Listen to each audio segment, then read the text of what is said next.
Good evening and welcome to Solutions on WURD, hosted by Amadi Braxton and Bishop Dwayne Royster. I'm one of your hosts, Bishop Dwayne Royster, Political Director of Faith in Action, the nation's largest faith-based organizing movement with 45 organizations in 24 states and 3 countries outside the U.S. Along with me is Amadi Braxton, activist, documentarian, philanthropist, counselor, coach, consultant, entrepreneur. How are you doing? I'm an entrepreneur now. Hey, okay. Yeah, you're doing all kinds of stuff. I'm just sitting back watching you. I'm in awe. Well, thank you. I'm doing well. End to a very busy week, but happy to be here. Very happy to be here. Gorgeous day outside. It is. It's a lovely day. Each week we come to you on Fridays from 5 to 7 p.m. to bring you the organizers, movement and thought leaders, elected officials, and community members who are creating solutions to the issues that impact your life on the local, state, national, and international levels. On the boards tonight is engineer extraordinaire Brother Jordan, who is capably producing and engineering the show. Welcome, Brother Jordan. He's hanging in tonight with us in place of Troy and Eric. Our guest tonight, we actually have a special guest coming in studio with us, Pastor Mike McBride of the Live Free campaign, part of and Director of Urban Strategies for Faith in Action nationwide. Pastor McBride's in Philly over this weekend and has been meeting with faith leaders here and community leaders, gun violence reduction leaders. He leads one of the nation's largest programs addressing gun violence prevention and reduction in the country. He's going to come in and spend some time with us talking about gun violence prevention, especially after the last few days that we've had here in Philadelphia where gun violence was going out of control. So we're going to talk to Pastor McBride. We're glad that he is going to be able to share some time with us while he's in the Philadelphia area today. And of course, each week we welcome you as our primary guest. And so to join in the conversation, feel free to give us a call at 1-866-361-0900. Again, 1-866-361-0900 or 215-634 8065. You can also listen to us live on WURDradio.com, and we are currently live on Facebook at onWURD. So if you go to Facebook at forward, you can find us live right now, and we will be glad to engage with you. I'm sure that some of our listeners are already online checking us out and engaging with us even at this moment. So we are grateful for that. Now, I wanted to say that you all heard the old music today. We actually have new music. Yeah, I was wondering about that. We have new music, and we will make sure that we get that in there quickly. I just want to say that hello. was just a throwback. It was a throwback. It was just, just a moment for us. Paying homage to our founding roots. Absolutely. There you go. That's a really good way to put that. Nobody messed up nothing. It was just, it was a thing. It was a moment. There we go. And shout out to our man, Raphael Suleiman, who is on the line already and is up and checking us out. So it's all good. So, Amadi, what's on your mind? Many things. There's many things on my mind. On my way up here, I was just taking a look at... my candidate is Elizabeth Warren. Yes. Right now. We know that. Right now, yes. At least. Yes. And I'm excited to see the Democratic debates next week. Mm-hmm. But I signed up because I'm so interested in my candidate. I signed up to receive text messages every time she puts out a new policy plan. Okay. Or policy proposal. All right. So I'm getting text messages every other day. Absolutely. Because Warren is bringing it like that. Yes. In terms of the number of policies that she's rolling out. She's rolling out. So she has a new policy out as of, I think, last night to ban private prisons. Amen. And I was just reading through that. So that's on my mind. The start of her description of why she wants to ban private prisons, she points out that Caliburn International, which is a for-profit company whose subsidiary operates Homestead, the largest detention center for unaccompanied migrant children, hired John Kelly, Trump's former chief of staff.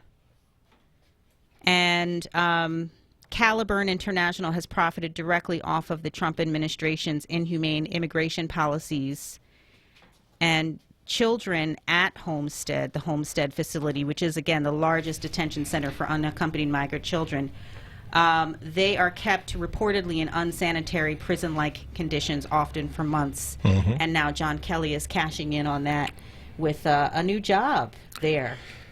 And I'm sure, you know, his working for the Trump administration gave him some cachet. Absolutely. So part of her larger point with this is that, you know, for-profit prisons are rife with perverse incentivizing of profit making on the backs and bodies of black and brown people. Yeah. And we should not be incentivizing that with dollars. I'm going to share it like Dr. Stephen Ray, president of Chicago Theological Seminary, said it. He said, people are profiting off the misery of dark-skinned bodies. And that's exactly what John Kelly's doing. And I mean, this is part of the problem, right? Trump, the day after he got elected, right, GEO and CCA, which are the two private prison industries, their companies, major multinational companies, their stock went up 300%. Right. Because folk knew what was coming. Right. And, you know, it's out there. Trump has already tweeted that they're going to start immigration raids. They're going to start doing mass detentions and mass deportations. You know, that's coming possibly as early as this weekend. Right. And you know, they're going to make money. Right. And people forget that when we talk about private prisons today, we're talking about detention facilities for immigrants. That's right. Who are being swept up. And so it says here in this description that the private prison population between 2000 and 2016 grew 5 times as quickly as the overall prison population. Why? Because people are incentivized to lock people up. Nearly 4,000 corporations make money off of mass incarceration. Absolutely. And that's an absolute tragedy. It's, again, making money off the misery of dark-skinned bodies, right? And it's, I mean, let's be honest, right? Especially with, there's always been the issue about black bodies being used as prison, and it's really been a methodology to enslave people once again. But now, you know, they're locking up and detaining of brown families, in particular, you know, geared towards both those of the Caribbean and also from South America. In Central America and Mexico, because Mexico is actually North America, and destroying families, right? You know, this is the sinisterness of this whole thing, right? It's not just about detaining and deporting people. It's about the destruction of brown families and black families in this country. And yet, a lot of times we'll stand around and we're like, oh, if black men would do this, if they would do this right thing, or if, you know, brown men would do this, or black women would do this, or black, you know, or brown women would do this. And the reality is that there's a lot of white folk that are actually making money off the destruction of the family, and then taking and flipping it back on those same families and blaming them for the struggle that they're experiencing. Right. Blame the victim. And I know I went way tangential on that, but you know, forgive me. I was, you know, that was a little rant. There was a trail on that, though. There was a trail on that, so you could follow it, right? It was a following tangent. So right. And you know, there's all these auxiliary companies and ways that money is made. Yeah. Right. So prison phone companies charging tons of money for people to call their families. Forcing people into debt just to be able to stay in touch with their families. Right. And all of the companies that are managing different aspects of the immigration detainees process. There's just so many ways to exploit the system. So what this policy is proposing from Senator Warren is banning private prisons and detention facilities, stopping contractors from charging service fees for essential services, holding contractors accountable by expanding oversight, transparency, and enforcement, because currently there's just a black box for these companies to treat people any old way. I mean, we've heard stories of the contractors who are responsible for overseeing the health care in private prisons, right? Their whole incentive, they're incentivized to cut corners. That's right. On increase their profitability. On healthcare provision, right? They want to spend as little money as possible to provide the least amount of services that they can get away with. And when you have people in dehumanized conditions, They want to treat them less than human. So they're not providing proper health care, for example. So, Right. and those kinds of incentives. So I think this is yet another excellent plan from Senator Warren, and I look forward to seeing the debates next week. That's all I have to say. Well, I mean, one of the ways that she could really make a big policy difference, and this has been something that we've been pushing in Faith in Action and across the country, in particular, starting with our work in New Hampshire, we're trying to meet with all the presidential candidates of both parties and any independents that are out there, is pushing them to say they're going to commit to defund ICE and the Customs and Border Patrol. That's one of the biggest things that we could do right now. And we're calling it the Invest in Love campaign, right? So you're divesting from hate, which is really what Border Patrol and ICE are about right now, which is hate. It's just pure hate. Right. Divest from those places and then take those resources and put it in places where you're going to invest in love, right? Invest in the future of our children. Put money in the Department of Education, which has consistently had their budget cut by billions of dollars every year. Put it in the environment. Put it in addressing climate change. Put it in addressing water that has been like places like Flint, Michigan, and cities on the East Coast that are struggling with water problems as well. Put it in Medicare, Medicaid, making sure that every American has a chance to have access to health care. It's all those things that are that need to be addressed as well. So I think I'm waiting for the breakout candidate that's going to do something very bold. Because what I feel like a lot of the Dems are doing right now is that, that's a good point, to end private prisons. I think that's a great start, but it's just a start. It's because we have to end the philosophy and the ideology that's implementation, which is basically a zero tolerance policy for anybody coming across the border right now. And we're doing everything we can to keep out non-white people from coming in this country. And that's so I'm waiting for Elizabeth Warren to step up with something bold to talk about how she's going to divest from, and I'm waiting for Joe Biden to say that. We're going to talk about Booker and Biden in a little bit. Yeah. But, I'm waiting for Cory Booker to come out with that, Julian Castro. I'm waiting for these folk to come out and step big and, to address all this and make some real bold moves, make some major changes. So, we're real good with that. Yeah, and I think, I think not only the policy position that I was describing from Elizabeth Warren, but I think what you're alluding to, which is the moral and philosophical grounding that policy has to be in, that it has to be about this larger sense that we're no longer going to invest in corporate interests over the interests of people, that we're going to uplift people's lives. We're going to, like you said, invest in what builds people up, what loves on our people versus what tears them down, what diminishes their humanity.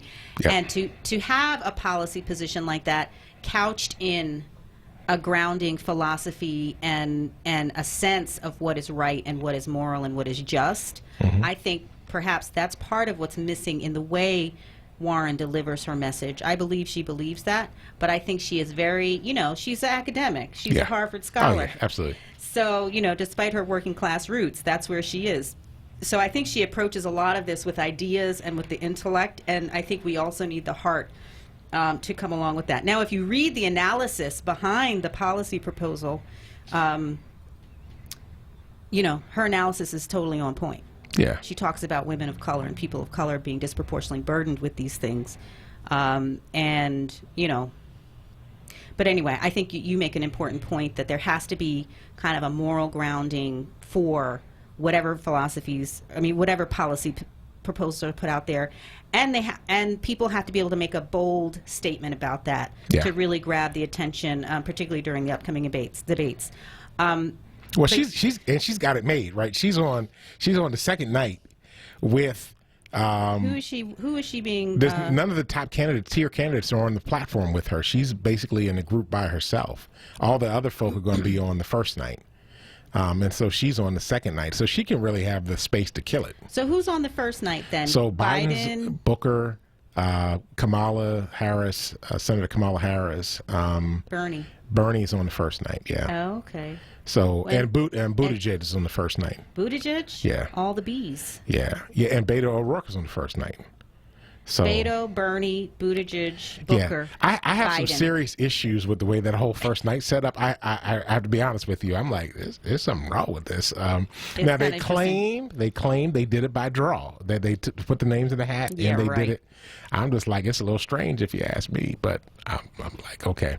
But I mean, this Maybe is they're real. giving a chance for Elizabeth Warren to shine. Well, you notice I I mean, keep bringing it back to her. Yeah, I know. I know that you keep bringing it. back to her. I have.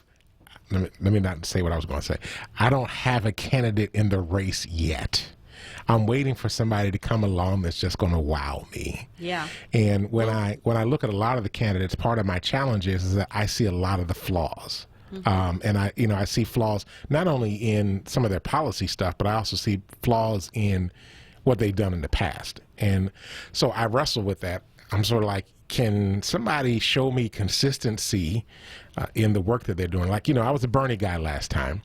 And I believe in a lot of Bernie's policies, but Bernie has shown me over the last couple of years in particular. I thought the first time he was in the race, he was just, there was some racial issues and it was sort of like, yeah, but he'll get beyond that and the policies are good.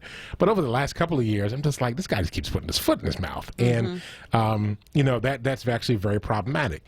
And actually, another guy from his generation, Joe Biden, is putting his foot in his mouth. So this week, let's talk about that. Oh my goodness. So this week, Joe Biden is speaking at an event and he pops up and starts lifting up all these segregationalists that, he's honoring and remembering working with, because he was trying to bring a point about the fact that even though they disagreed fundamentally, that they were able to work together and get things done. But then he makes his comment about one of the senators that he's referring to who called me, I forgot the exact term, but he said, but didn't call me boy. Called me Joe, but didn't call me boy. Now, many of you out there know that he said they call me son. They call me son, right, and they didn't call me boy. They didn't call me boy. They call me boy. Now, a lot of folk out there know that white folk used to call black men boy. It didn't make a difference what age you were as a white person. Grown men, they called them boy. And that actually, in the context of talking about segregationalist, is actually a very racially charged statement. So Cory Booker calls out Joe Biden, and not only Cory Booker, some of the other candidates called out Joe Biden, says Joe Biden needs to apologize about this. And he did it I thought Booker did it in a very respectful way, in a very poignant way, I thought. Yeah. I was actually impressed, and I'm not the biggest fan of Cory Booker, but because he's got Wall Street in his back pocket. But there's another problem. Right. Well, that's another issue. But on this, I felt like he was really on point. He was very targeted in what he said, and he was really asking for him to apologize to America and to Black America, and it wasn't like he wanted a personal apology to himself. Correct. Just to clarify. So then Joe Biden jumps on Cory Booker and says Cory Booker owes him an apology for calling him out on this issue. Now, here's the thing, and this is the thing I have with Bernie, and I'm a little concerned about Elizabeth Warren about this as well. Although she's saying a lot of the right things around black women, I will give her credit for that. I'm concerned that they forget who the Democratic Party needs to actually get elected. That you can't win in this particular environment right now without the black vote in a big way. And if Joe Biden thinks that everybody's going to run to him, black folk are going to run to him like they did Hillary Clinton, I think they have another thing coming. I think that the black folk are divided along the way, and that there are many different voices that are out there. And I think that we are going to have to see about that, but Biden needs to straighten that out. We can't have, and I mean, this is not an age thing, although I do think that he and Bernie Sanders come from a certain generation, and so things that they think would have been acceptable in their day and kind of passed off is not acceptable in this generation and this time frame, especially in this racially charged moment that we're in right now. And they need to get their stuff together. So actually a lot of people have been on me. They're like, oh, how come you're not backing Biden? How come you're not backing Biden? I'm like, he's not going to do anything spectacular. No, he's not going to do anything dynamic. He's not going to make big changes. He's running around telling millionaires, you don't have anything to worry about with me. Everything's going to be all right. That scares me. And he's also recently been talking about how, the Republicans, once Trump is gone, the Republicans will come to their senses. Really? You really think so? I'm not sure. I'm not sure about that either. The other thing is that apparently Biden did have a conversation, like he and Booker did have a conversation to clear this up. Mm-hmm. But it's not clear that it was cleared up from that conversation. Yeah, I don't think it's cleared up. And it really needs to be cleared up with Black America. It's not just about clearing up a Cory Booker. Right. He has some things that we need to do. Anyway, look, we are up on our first break, and on the other side we have a caller, Dave from Philly's on. We'll get to Dave when we get back, and then Pastor Mike McBride from the Live Free campaign of Faith in Action is in studio to come talk to us about gun violence prevention and the work that he's been doing around the country to reduce gun violence. You need to hang on and join us for that interview. It's going to be a great time talking with Pastor Mike McBride from Berkeley, California, the Way Christian Center. All right, you're listening on Solutions on WRD. This is Dwayne Royster and Amadi Braxton. We'll be right back. Now, a Word Radio weather update. Here's NBC 10 First Alert meteorologist Stephen Sasna. Winds of change are the big story this afternoon. We're looking at humidity levels that will plunge. We are looking at increasing amounts of sunshine. Delightful this evening with temperatures in the 70s. 60s overnight tonight with clear skies, setting us up for an absolutely exceptional weekend of weather. Lower 80s, sunshine on Saturday, middle 80s on Sunday, breezy on Saturday, less wind on Sunday. Absolutely fantastic if you're going to be outdoors. Remember, you can get the 10-day forecast when you download the free NBC 10 app.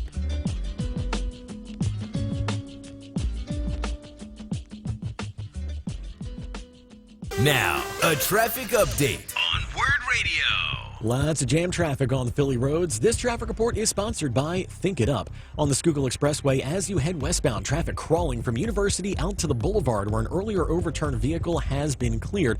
Further west, your heavy Gladwin out to 476. Eastbound Schuylkill, that is jammed as well, heading from 202 into Belmont, then the Boulevard down to University. On the Vine Expressway, you're pretty much jammed both directions end to end at the moment. 95 northbound, that jams out of Delaware from Naaman's Road to the Commodore Barry Bridge. Again, from the airport to Packer Avenue, then from Penn's Landing to Bridge Street. South on 95, that jams Common to Girard, again from the airport down to the Commodore Barry Bridge. Blue Route southbound jams anywhere from St. David's all the way down to I-95, and the Boulevard northbound is heavy, the Schuylkill Expressway into Broad Street. Crossing the Walt Whitman Bridge eastbound, you are jammed in Jersey. That's because 42 southbound jams from the Walt Whitman Bridge down to 295. Stop and go at 676 southbound from Atlantic Avenue down to 42, and 295 southbound is heavy from 73 to 70, then jammed from 30 down to 42. Hi, I'm Nick Jonas, and I'm here to tell you about Think It Up, a new initiative to activate student-powered, teacher-led learning projects. Students and teachers, how can you spark great learning experiences in your classrooms today? Join us at thinkitup.org. For more traffic information, log on to sigalert.com. I'm Brendan Joseph with your Philadelphia area traffic. Get your money straight. Get my money right. With Solomon Jones and Akbar Hassan. Fridays on Wake Up with Word. 7 a.m. till 10 a.m. Hosted by Solomon Jones. Exclusively on Word Radio. 96.1 FM and 900 AM WURD. Streaming live on wordradio.com and on the Word Radio app. Hi everybody, this is Nick inviting you to buy your next car from Jerry and the fellows over at Cardex. See, they're not dealers. They're like a car concierge service. They design a car around you. Almost any make. If it's not on the lot, they'll go out and get it for you. So use my car concierge, where I've already bought 4 cars. Cardex at 116 East Glenside Avenue in Glenside, Pennsylvania. Check them out online at cardexinc.com or call Cardex at 215-886-3230. WordRadio.com. Word family. Our friends at Amoroso's Baking Company are hiring right now. Amoroso's has been baking the delicious bread in our community for over 100 years, and they want you to join their team today. The old and the young love Amoroso's, and they're hiring right now. Check it out. They offer fair pay and provide health, dental, and prescription plans after 90 days of employment. Call Scott Drummond at 856-754-0360 or visit amorosos.com for details. Word family, mark your calendars and join me, Brother Shamari, for Friday, June 28th for the WURD Wellness and Food Festival, taking place at Fresh Grocer of Monument Road. That's 4160 Monument Road. While you're there, start or renew your 4Word membership on site and get your exclusive membership swag bag, including your very own WURD baseball cap. I definitely want one of those, right in your very own hands. Don't wait until the festival. You can do that now. Start or renew your 4Word membership at any time between now now and June 28th to take advantage of our $75 early bird special. Join the onWURD movement today so you can protect and preserve independent black media and get your health on. We'll see you on June 28th. You're listening to Word Radio, 96.1 FM and 900 AM WURD, independent black media. Welcome back to Solutions on Word. This is Dwayne Royster along with Amadi Braxton. Hello. So we have a guest in studio we're going to get to in a minute, but we want to get to our caller, Dave from Philly. Dave, welcome to Solutions. Hi, it's very nice to be on Solutions, and I have to say, you guys get through the static, and I really enjoy that. No pun intended, you know. I just want to ask if you have heard of the ADD party. It's the American Dreamers for Democracy, and they're having a support seminar, apparently, for Cory Booker, and he is apparently supporting some at the level of anti-academic participation in broadcast media. And I wanted to know what you guys think about that. Okay, so the American Dreamers for Democracy? For Democracy, yeah, the American Dreamers. Never heard of them. The American Dreamers for Democracy. Yeah. They come out of New York, and I think they have some ties to, not sure if it's NYU or Columbia University. Okay. But there's a lot of noise going around. I told your call screener, I'm in New York right now, but I'm from Philly, listening to you guys on the TuneIn app. Oh, great, great. And so I'm just really curious, why do you think Cory Booker would be involved with American Dreamers for Democracy or ADD? I have no clue. I don't know, Marty, if you have an opinion on that. I mean, I don't really know enough about the group to determine, because I've never heard of American Dreamers for Democracy, and I'm Googling them right now, and nothing's coming up. Yeah. So do you think it could be something that literally is just developing currently? You know, I mean, all these organizations had a day one. You know, right. Do you support that type of thing that Cory Booker seems to be getting involved with this apparently ground root type of situation here? Well, I mean, we always support the grassroots, but I don't know grassroots for what. There's grassroots that I support, and there's grassroots I don't support. And so, I mean, if it's for Dreamers, there's certainly, I think that's an important constituency that we need to be in dialogue with and conversation with. But I can't really speak on it one way or the other. And I think if you want to be president of the United States, then you need to talk to all different constituencies and hear what their concerns are and figure out, how to address their issues. So I would say that. One follow-up to this. Sure. Do you think it's possible that this group could be a tie-in to ADD and Donald Trump being kind of all over the place? As a double entendre, like a double twist on the phrasing? I have absolutely no clue what that is and what they're trying to do. So, I don't know. Dave, we appreciate you giving us a call on Solutions. Thank you, and have a great day. I've never heard of this group before. It's probably some startup stuff. I haven't either. I mean, I'm on Facebook right now looking for them. I'm Googling them. I don't see anything. I don't even see, I put it in quotes even, I don't see anything. Yeah, I mean, that's fine. I mean, groups coming up anywhere. Groups pop up and they do their thing. So yeah, and maybe it's come up just around election time. So yeah, could be. Well, I mean, Dave, thanks for letting us know, and we'll keep an eye out for it. Yeah, but in studio right now, we have the Reverend Michael McBride, pastor of the Way Christian Center in Berkeley, California. He's all the way on the opposite side of the country. Yes, Lord. He is the director of the Live Free campaign, which has been doing work around gun violence prevention and addressing issues of mass incarceration all around the country. Has got a great story. I want to hear more about what you've been doing in Oakland, brother, because you've been knocking those numbers down in Oakland. And so we want to hear that. Now, you all need to know Pastor McBride's he's a native of San Francisco. And, you know, he has decided to come from the left coast all the way over to the right coast and hang out with us for a little bit for the next few days. He has been in ministry for over 20 years. He's a graduate of Duke Divinity School. He's got a master's of divinity in ethics and public policy. He is a national religious leader and has been active in the Ferguson uprising. As a matter of fact, when I went down to Ferguson, I talk about it all the time, it was because Mike said we got to go down to Ferguson, and was a part of that work. And he has been working with many of the other uprisings that have been happening around the country, training and supporting millennials and religious institutions to work on racial justice and black liberation. Now, we should say Pastor McBride has served on a number of local and national task forces, including with the White House and the Department of Justice regarding gun violence prevention, boys and men of color, and police community relationships. In 2016, he was appointed as an advisor on President Obama's Faith-Based Advisory Council for faith-based and neighborhood partnerships. He's frequently seen on the New York Times, written about in the New York Times, Washington Post, MSNBC, CNN, Huffington Post, and many other outlets providing commentary on issues related to faith and racial justice. So, Pastor Mike McBride, thanks for hanging out in Solutions today.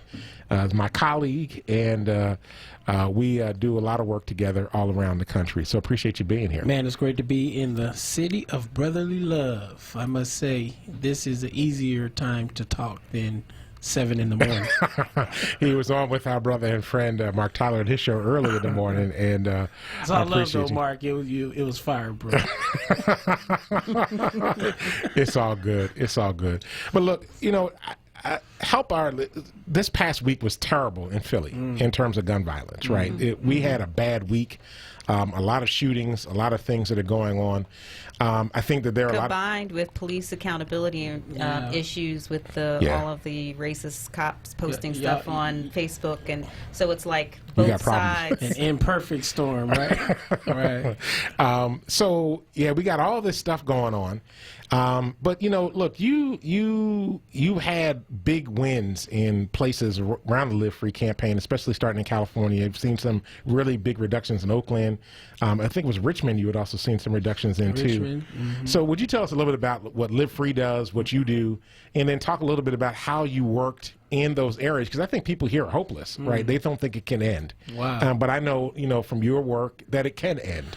Yeah, well, we often lead with this idea, this truth, right? The hopelessness is as deadly as a bullet.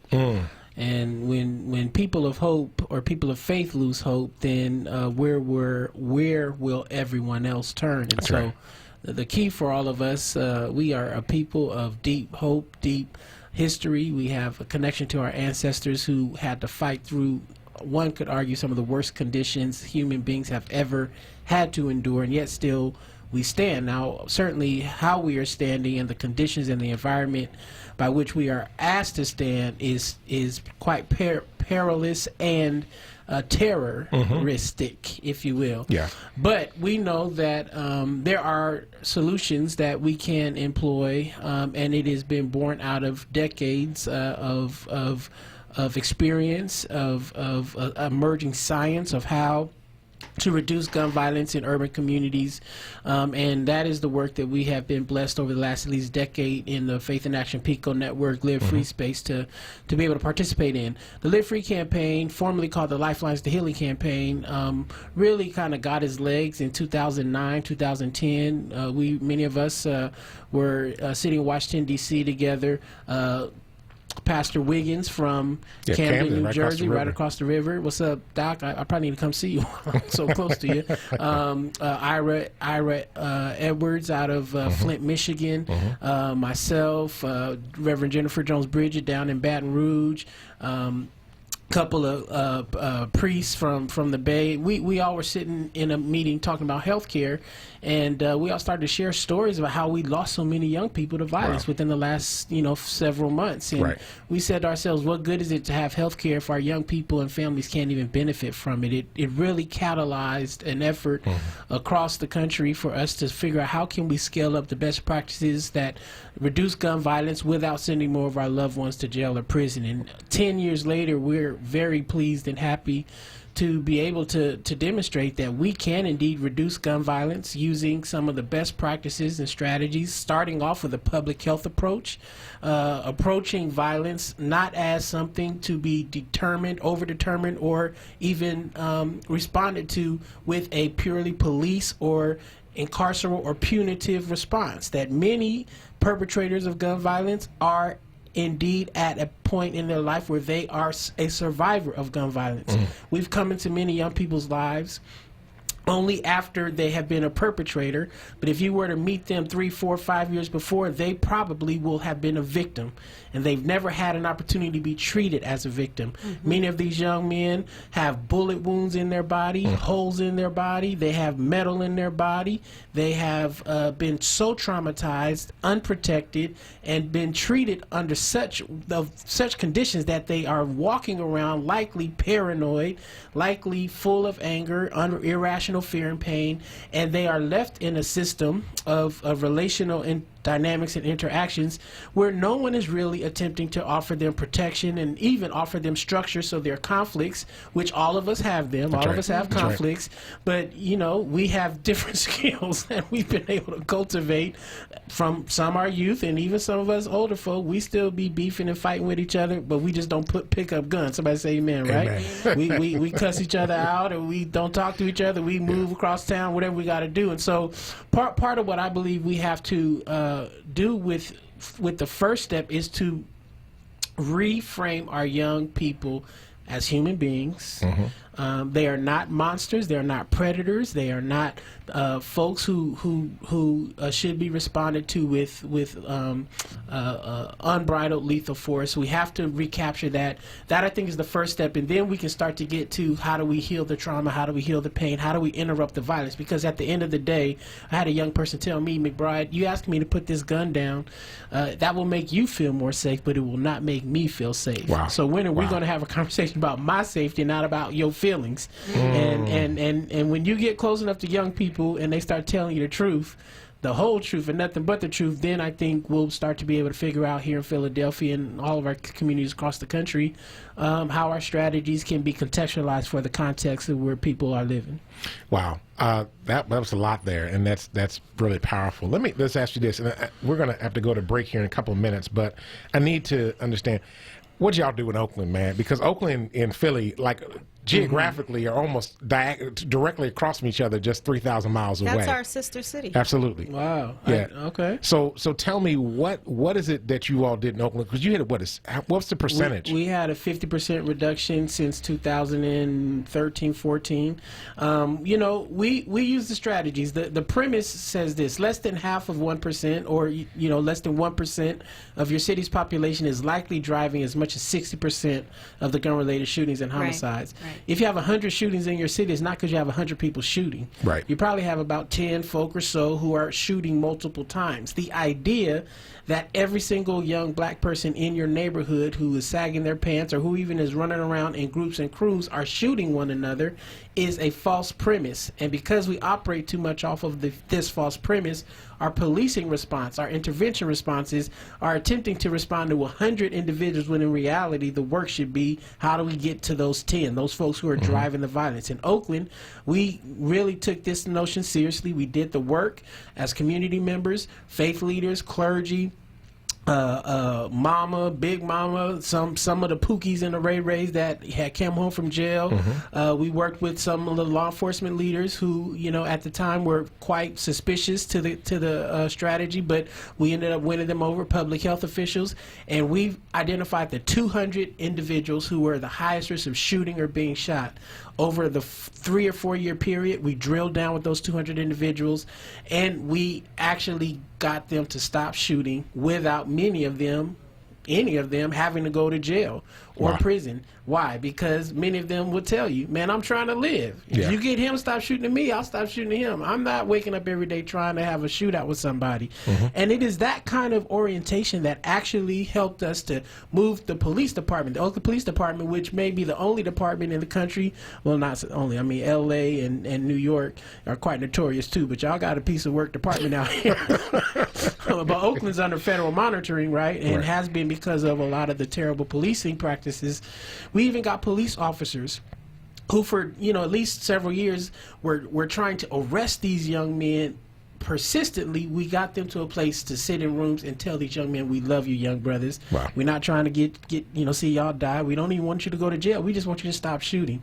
That kind of framework, a public health framework that focused on the drivers of violence with wraparound services and structure, discipline, structure, actors, it helped us to be able to drill down, and the savings from all of those homicides, dollars, people-wise, it has now created a different kind of conversation about resources, about how we empower neighborhoods and blocks. And for us in Oakland and Stockton and Richmond and many cities across the country where we've been working, it's a game changer, because if you can stop the shootings, you can then start to have all kind of other conversations about jobs, about education, about business development, et cetera, et cetera, et cetera, in the neighborhoods where you find the highest rates of shootings and homicides happen. So let's do this. We need to take a break, but we want to come back and continue this conversation with Pastor Mike McBride. Again, we're joined in studio by Pastor Mike McBride, director of the Live Free campaign, and I want to call it the project because he's doing project work really working in America to really try to reduce gun violence, in particular in communities that struggle the deepest. But they're also addressing mass incarceration, looking at black economics. And he's director of urban strategies for Faith in Action as well. He's pastor of the Way Christian Center out in Berkeley, California. And we're glad to have him in studio today. So we're going to go take a minute to pay some bills, and then we're going to come right back with Pastor Mike McBride here in studio. You're listening to Solutions on WRD with Dwayne Royster and Amadi Braxton. We'll be right back. Now, a Word Radio weather update. Here's NBC 10 First Alert meteorologist Steven Sasna. Winds of change are the big story this afternoon. We're looking at humidity levels that will plunge. We are looking at increasing amounts of sunshine. Delightful this evening with temperatures in the 70s. 60s overnight tonight with clear skies, setting us up for an absolutely exceptional weekend of weather. Lower 80s, sunshine on Saturday, middle 80s on Sunday, breezy on Saturday, less wind on Sunday. Absolutely fantastic if you're going to be outdoors. Remember, you can get the 10-day forecast when you download the free NBC 10 app. Now, a traffic update on Word Radio. Tons of delays on the Philly roads. This traffic report is sponsored by Compassion International. Stop and go traffic on 95 northbound from Naaman's Road to the Commodore Barry Bridge. Again, the airport to Broad Street. Then the Vine Expressway up to Allegheny. South on 95. That's jamming from Cottman to Girard. And again, the airport down to the Commodore Barry Bridge. Vine Expressway is pretty much jammed both directions, end to end. On the Schuylkill Expressway, eastbound bumper to bumper 202 into Belmont and the Boulevard to University. Westbound on the Schuylkill Expressway, that is jammed from South Street out to Girard. And then you're jammed again anywhere from Belmont out to about 476. On the Blue Route, 476 southbound, still heavy volume. St. David's all the way down to I-95. Boulevard northbound slows the Schuylkill Expressway into Broad Street.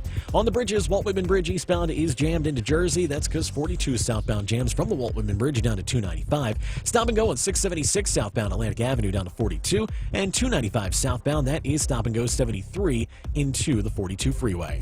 It's easier to change the world than you think. Sponsor a child in extreme poverty with Compassion International, and you will change the world for that child. Just text the word child to 83393 to sponsor right now. For more traffic information, log on to SIGAlert.com. I'm Brendan Joseph with your Philadelphia area traffic.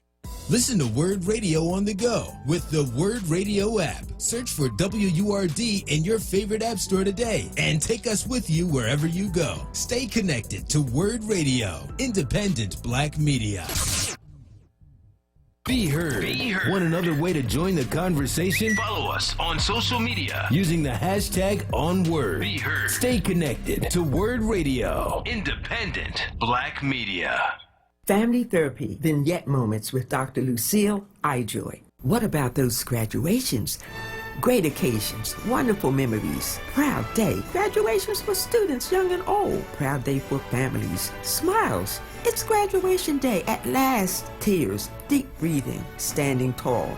Everyone, thank God it's graduation day. Some folks laughing, some screaming. Honors, summa cum laude, tassels, diplomas, speeches, caps in the air, hands clapping. One more journey, more on the way. Put one foot in front of the other, swagging in. They're taking pictures. It's graduation day, people.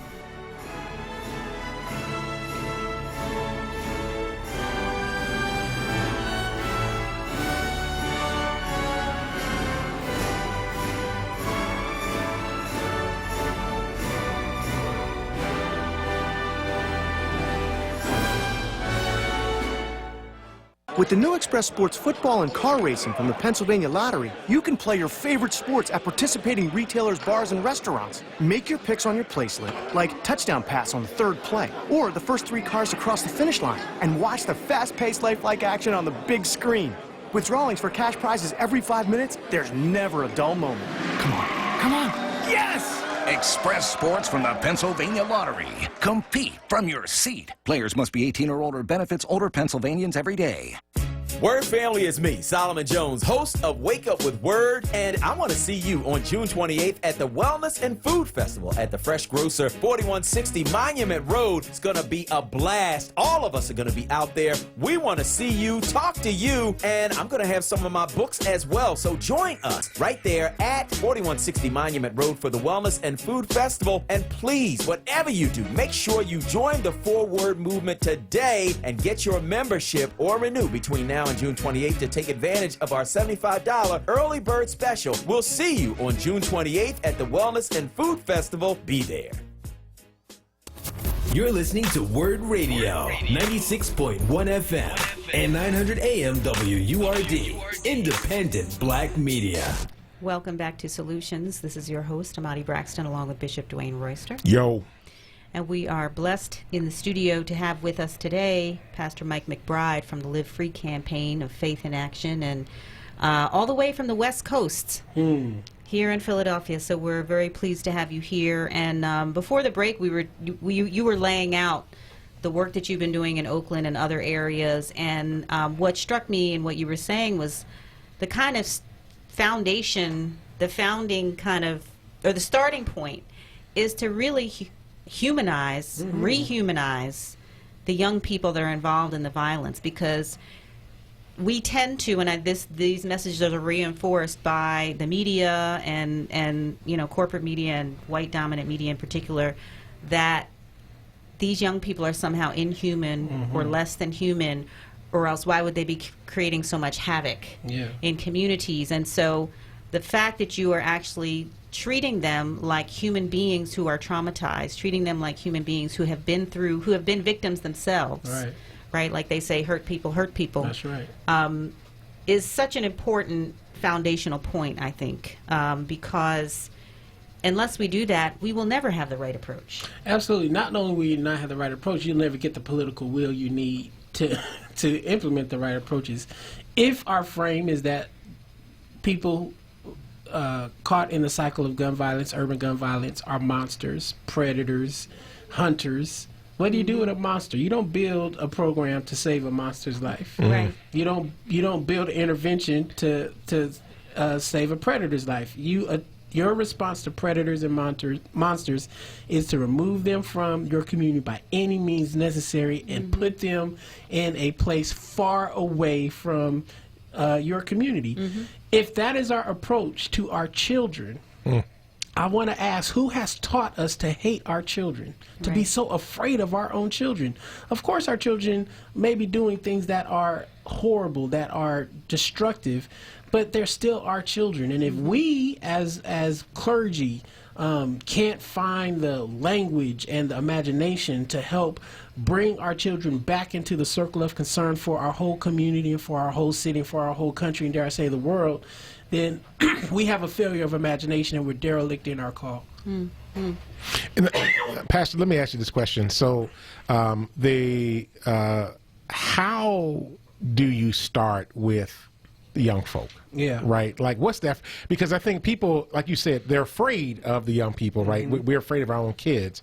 But like, how do you get credibility with those folks, the young folks? So we're going to be actually continue to do some trainings on July 10th. I believe we're going to come back and have some meetings. We were over on the Germantown side with Reverend Melanie. I think it's called Children Evangel Chapel. Yeah, Evangel Chapel. To help start giving folks some of these ideas. But there's several things you can do. Number one, we encourage faith leaders and church folk to start doing peace walks. Get out of your congregation and just walk around your neighborhood. Meet folk, talk to folk, ask them how they're doing, what are the needs that you have in your community. You may get cussed out the first couple times. I got cussed out a whole bunch of times when I showed up. One of them thought I was a narc. He thought I was an undercover cop. But you have to outlast that skepticism, because for many of them, they don't know what your intentions are. Just think about it. Many of these young people have been abused. They've been mistreated. They've been prejudged, and so by people, sometimes by people they were supposed to trust. That they thought would protect them, right? And so we now showing up will get I call it Godzilla breath of that pain, kind of projected upon us, or in many cases rightly directed in our direction. And so first step is just to show up. Plan weekly walks in your community. You're not there to preach to folks. You're not there to baptize them. You're not there to trick them to take communion. You're not there to try to get them to join your church. You're there to be present, the ministry of presence. We've also started an effort across the country where we call them rapid response teams. Wouldn't it be amazing if congregations got together and after any shooting or homicide, congregations would show up at the family's home with a care package, introducing yourself to the family at their greatest need and offering some support, finding out how can you walk alongside them as they are attempting to deal with the loss of their loved one. These kinds of just showing up and being there in a non-judgmental way will actually start to open up some of these doorways for a relationship. Then the next step is to begin to start to identify who are the groups and individuals that are actually caught in these lethal cycles. There are many, many folks, men and women from your community, Philadelphia, who have a 20, 30, 40-year-long history and knowledge of why the conflicts are happening in all these neighborhoods. Right. These conflicts are not new. They are usually intergenerational, multi-generational. So finding some of those folks, some of them have been converted to our faith tradition. Some of them are Muslims. Some of them are Christians. Some of them are Buddhists. Some of them are some nuns, whatever. But get that information and then begin to just start to engage with folks. See, I think we make this much more complicated than it needs to be. These folks are human beings. They want love. They want safety. They want relationships. And we have been taught to believe that, if we try to offer that to them, we ourselves are going to be victimized. In the decade or so of time we've been doing this, we've not had one incident where any of our folks have been shot or killed.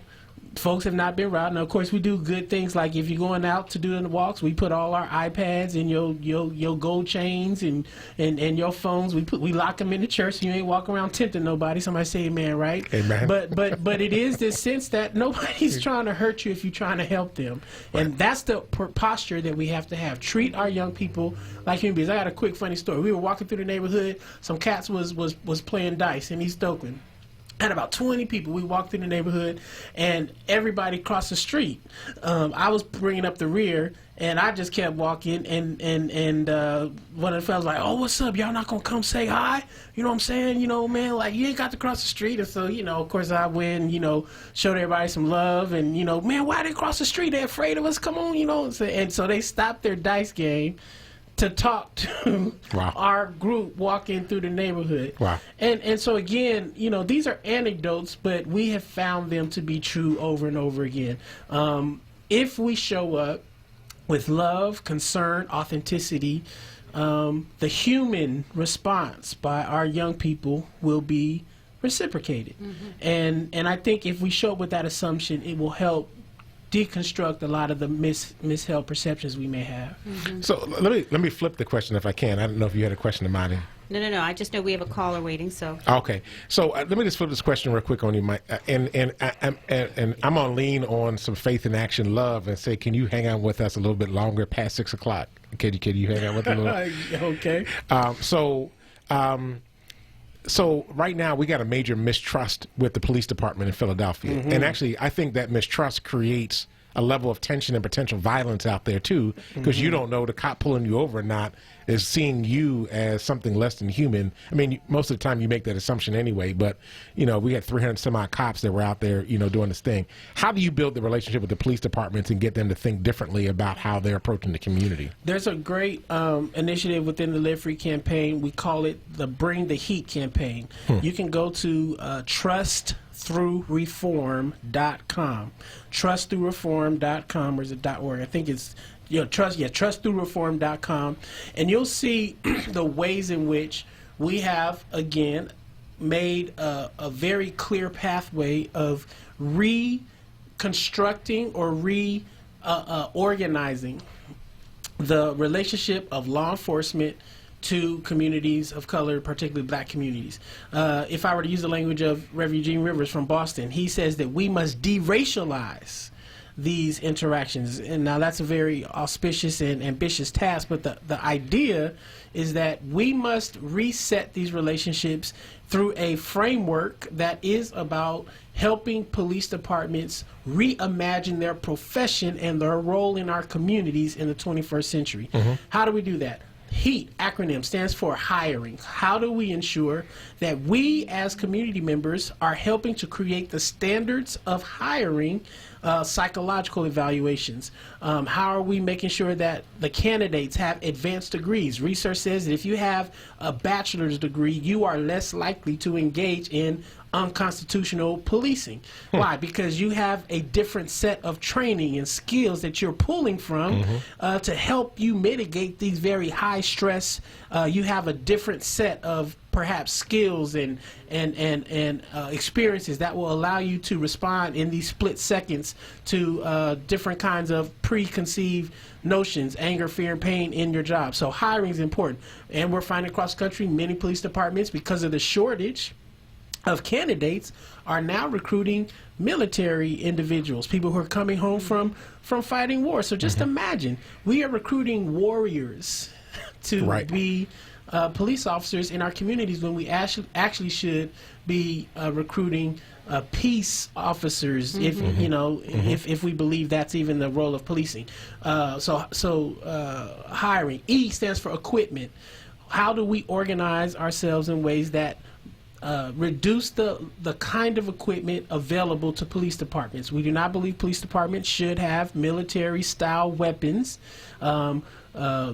rocket launching grenades, armored tanks, and automatic rifles that are used in Fallujah, and these are civilians at the end of the day, right? Now, if you are so afraid of black people, we say you should not be policing in a black neighborhood. Absolutely. Right? And so, the equipment's going to be very, very important. And the Department of Defense have been using surplus equipment and selling that equipment to local police departments. And then police departments have a timeline.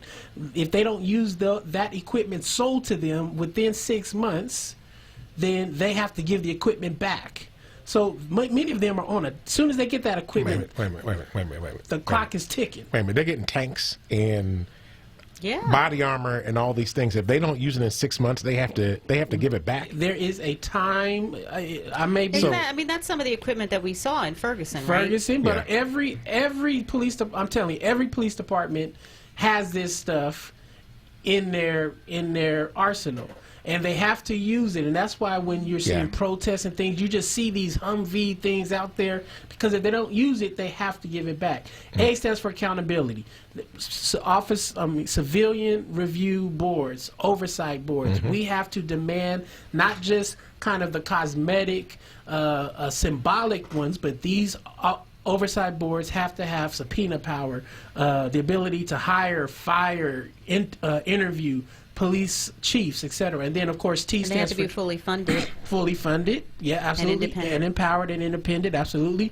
Then the last one is training. How do we make sure that police officers are getting trained beyond their police academy trainings? And so, again, if policing is a profession, Right? Can you imagine a doctor never getting any professional development after he or she comes out of medical school? I mean, it's a joke, right? Like, we have to make sure that police officers who have the right to take an individual's life at a split second, often with impunity, how do we ensure that they have a higher level of responsibility to be updated on training, procedural justice training, implicit bias training, cultural competency training? We see the police officers here, just like in San Francisco, were caught with all kinds of insensitive remarks and language. How do we train that out of officers, or at least be able to identify that that is in the heart and the mind of an officer, and then make sure they do not make it into the communities that they have such extreme bias and animus towards? Yes. So let's do this. We're up on a break. We're at the 6 o'clock hour. We have Abdul Jabbar from West Philly on the line. We're going to get to his question. Brother? I'm not sure. We're going to get to him right back on the other side. We're joined in studio by Pastor Mike McBride, director of the Live Free campaign, which is working to address gun violence prevention all around the country and deal with the issues of mass incarceration. And so he's going to join us for a little while longer. I've implored him to hang with us just a little while longer tonight. So you're listening to Solutions. This is Dwayne Royster along with Amadi Braxton. We'll be right back. Hello, I'm Keena Sears Brown, Director at Drexel University's Goodwin College of Professional Studies, where we know that ambition can't wait and learning never stops. In today's ever-changing job market, you will need to gain new skills to stay competitive. That's why we offer in-demand, industry-recognized courses, certifications, workshops, and networking opportunities to keep you connected. Skilled, confident you. Develop your career learning path at drexel.edu/Goodwin/CPE.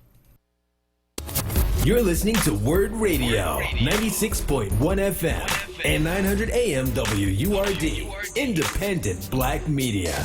Welcome back to Solutions with your host, Amadi Braxton, along with Bishop Dwayne Royster. So we have Abdul Jabbar from West Philly on the line right now with a question for Pastor McBride. Brother Abdul Jabbar, how you doing?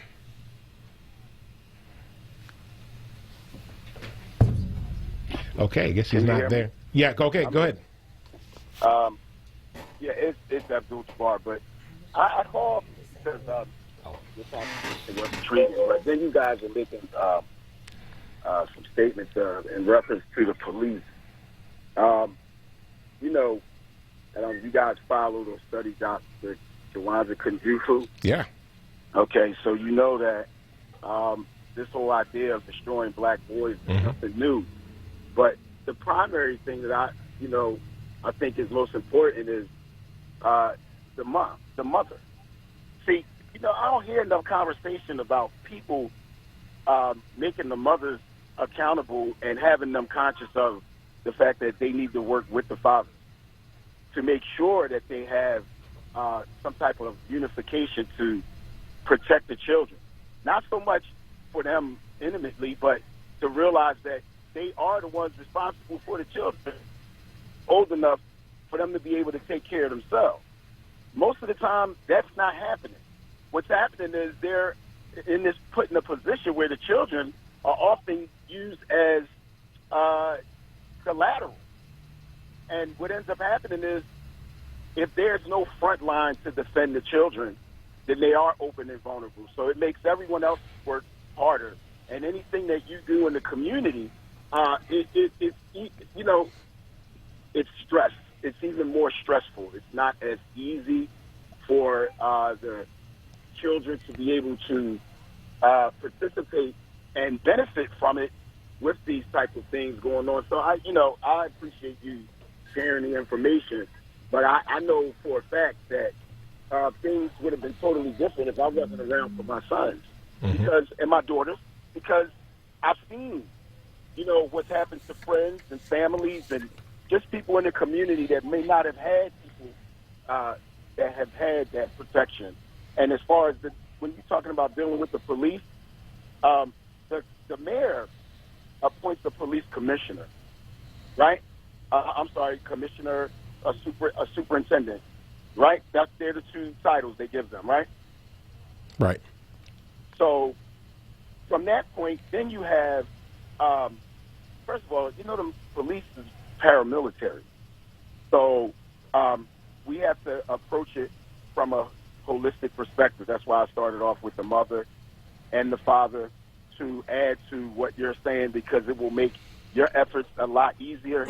And we need organizations like yours, and they're beginning to fade away. They're beginning to fade away. And I want the younger people, to understand that it's almost their duty to understand that you have to give back to your community, and you have to understand that you need to work with people with the agenda of what's about our empowerment. So, once again, I applaud you for your efforts, and just spread that word. The mother and the father got to come together and then protect the children and make things easier for everybody else. Y'all have a good day. Yeah, no, I appreciate the sentiment. I mean, I definitely think that the issue of how do we ensure that the structure of both families and neighborhoods are strong enough to catch our children and make sure they are protected. I bristle a bit at the notion that it is the sole responsibility or even the major responsibility of a mother and a father to protect a child. The overwhelming majority of the history of how societies are structured are more tribal than nuclear families. Mm-hmm. Mm-hmm. It is too much pressure for two people to try to raise solely one or two or three or four or five children. We've always been a tribal community. My father was very much in my life, so was my mother. But for 3 years of my life, there were other individuals outside of my family who helped make sure I stayed on the right path. I think it's also important to just continue to point out that black women have continued to be the singular foundation of our families and communities. Of course, there are always relational challenges that happen within family dynamics, but to the extent that we want to highlight black women's kind of challenges, though real they may be, and put more of an emphasis on that than we would on the system that actually creates the challenges for black families and black communities to stay whole and stable. I don't believe that that's a good use of our time. I would rather challenge the white supremacist system, the actors that hold up that system, and those who are complicit in that system, rather than attempting to kind of keep pointing at black mothers and black fathers who have some role, but they themselves, if they are victims of this system, if they are being, victimized by the violence of the system, if they are themselves being racially profiled and they themselves are having cases put on them. We just watched the Central Park 5 movie. Hopefully, many of us have seen that.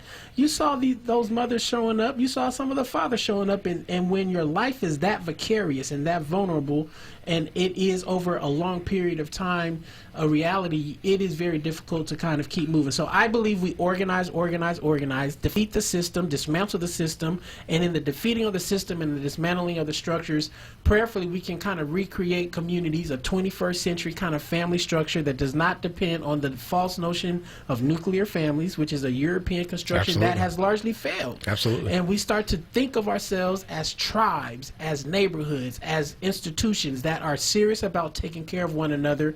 These strategies hopefully gesture at that, because you then are now bringing interrupters and credible messengers. You're bringing other kinds of voices into that family unit, into that neighborhood, onto that block to help kind of restore a communal responsibility. I believe that is the best practice. And again, it is not anecdotal. These strategies have been evaluated by white folk, black folk, purple folk, haters, lovers, everybody, and found the same results. This can reduce the number of officer-involved shootings, the number of communal shootings without sending more of our loved ones to jail, and can do it without having to wait for jobs to fall out of the air. We ought to be scaling these strategies up and saving as many lives as we can. Beautiful. Thank you. Let's go to Jim in Southwest Philly. Jim. I would like to suggest that someone Google JFK Vocational Training Center. Used to be in South Philly. Yep. Right off of South Street. Yeah. It was put there to get some jobs, meaningful jobs for these young people. And I think it has completely shut down now, hasn't it? I think it has been. The JFK Votech School, I think it has closed down, yeah. Yeah, well, that's what these kids need, is something to do with their hands. You see, I used to operate under the premise that somebody's always got to fix whatever you build, and I was a fixer. And I still try to fix now, but it doesn't work very well. But that's all I wanted to inject. Yeah, much. Yeah, thanks, Jim. I Googled it, and they got some kind of website up here or something up here that seems to indicate that it's still around, functioning. yeah. I'm not sure. But let me just say this, though. I mean, I want to respond back to Jim. So I think, yes, there was a time in our cities, in our communal life, when manufacturing and Votech jobs, I think, were a solution. I'm not sure that that's the only solution, especially with all the technology that we have today, that we have to do another set of training for folk to be able to get them up to speed with the issues that are real in the jobs that are live and happening right now, which requires a lot of computer background, a lot of computer technology. I mean, I think, a lot of times we spent some time some years ago having debates with the building trades folk, and they were clear to me. They're like, we're not just looking for, the C student anymore to go into the trades. We're actually looking for the folk that are trying to make a decision between going into college or going to the trades, because the technology is such that you have to have a strong background to be able to pull that together. So I do think that is, I appreciate the sentiment, but it's not just jobs. It's also an intentional action on the part of a system to oppress and destroy a community that is at foot here, not just about getting jobs, although jobs are important. And I know Pastor McBride has actually been working with, is it Richmond or in Stockton, that you've been trying to discover alternatives to addressing the issue of income and for young folk. Yeah, we believe that the guaranteed basic income, the UBI, universal basic income kind of renaissance that is happening, we ought to pilot universal basic income as the kind of first step towards stabilizing the small number of individuals and their families who are the highest risk of shooting or being shot. It would be cheaper to invest in them with either cash-based incentives to attend mental health services, to make sure they have support, and put them on a pathway that stabilizes both their vocation, their education, etc. It's cheaper to invest in that than it is to hire more cops. I believe y'all have 7,000. Something like that, 6,000-7,000. Police officers here in the city. I mean, that's almost an $800 million investment of the tax base of your city. Right. I mean, can't nobody tell me that that's the best use of $800 million, particularly if you're not getting reductions in homicides, right? And so it's a vision. We have to have a vision beyond policing for public safety. And of course, it's all of the kind of opportunity frameworks, but let's also realize that compounded trauma over time often makes people not currently ready to access that. Why not redefine work as healing yourself, as healing your community? We talk about paid sick leave to take care of an ailing parent. Why not view work for some of our loved ones caught in these cycles of violence, living in these manufacturing neighborhoods? I was driving through Philadelphia and all these empty manufacturing buildings. Have we tested to see if magnesium is in the soil? That's right. If lead is in the soil. Research data says that magnesium and lead actually create much more heightened sense of paranoia, of violent reactions to very basic anger issues. I mean, there are all kind of better ways to use those resources, and so we as a people have to demand that policing will not be the singular most invested response to the worst conditions of black people. And if black people can't demand that for ourselves as community members, as taxpayers, as elected officials, as executive leaders of cities, who else will demand that? It is upon us to do so. It's upon faith leaders who have institutional power to demand that. It's upon teachers and community members and all of us demand that $800 million will not continue to be the biggest investment in the worst conditions of our people. And let's redirect some of those resources and make sure that we're investing in healing and opportunity and interruption of the violence, et cetera, et cetera. Especially if the investment of $800 million is going to support officers, white officers who are racist. Racist, absolutely. And who are a threat to those that they purport to be protecting. Right, and again, given what you all are dealing with now, right, which is not unique to Philadelphia. So, you know, everybody feels like their city is unique, but believe me, it's the same everywhere. This is a great organizing opportunity. It's a great opportunity to, again, say that we do not believe that this is the best use of our resources, number one. Number two, we believe that if it is indeed the case that we know what can work, then let's reject this money grab that I'm sure is coming soon from the police department, the police union. All these shootings are happening. I believe someone told me today that folks are already starting to point to the 70 officers that are relegated to desk duty as a reason why these shootings are happening. I mean, folks are going to start playing political games. If we don't have a response to that, an alternative vision that is backed by masses of people in West Philly and different parts, North Philly, all these different neighborhoods, then we're going to be subjected to the kind of whims of, you know, folk who don't have our best interests in mind or have a reduced imagination. And I believe tragedies present opportunities, and this may be one for the good people of Philadelphia. Right, and I think summertime is the season where people forget that, you know, we need to have a different analysis of the police because people are outside. There's more increases. There's more incidents of shootings and violence, and then people seem to forget the political imperative that we have to demand reduced policing. People are more apt to say, "Oh no, we need police around to monitor what's happening on our streets and all these parties that maybe get out of control or a shooting that happens in the park." And you know, I think we had a caller on last week's show who we had a very productive conversation about policing and the situation that was happening in the Philadelphia Police Department, and somebody called in and said, but I agree with all that, but we do need the police to protect us in the summertime. So I think you're right in that this is an opportunity where we have to be more vigilant in this season to say that we cannot continue to invest in the kind of or make the kind of investment in policing versus investing directly in our own communities. I was in Albuquerque, New Mexico last week. They were having a spate of shootings as well. The police chief was there, city manager. I was leading them through a conversation about their local budget. You know, everybody got tight in the room. And I asked the police chief, I said, how many of your officers would do this job if they were asked to volunteer? He said none of them. I said, so why is it that you're asking community members to volunteer to help provide public safety and interventions beyond policing? We have to have a serious conversation about resourcing this effort. The only reason people say we need more police is because there's no other resourced option. But if we put community members as resource violence interrupters, credible messengers in neighborhoods, folks who know the young people, know their families, you would then be able to have a different tool in your tool belt. You may need police some of the time, but you should not need policing when there's a mental health crisis, when there's a conflict between Pookie and Ray Ray, when mama and son are having an argument, when there's an intimate partner situation. The moment you introduce policing into regular human interactions with black folk, that thing can escalate in all kind of directions, which then causes many black folk to not call the police.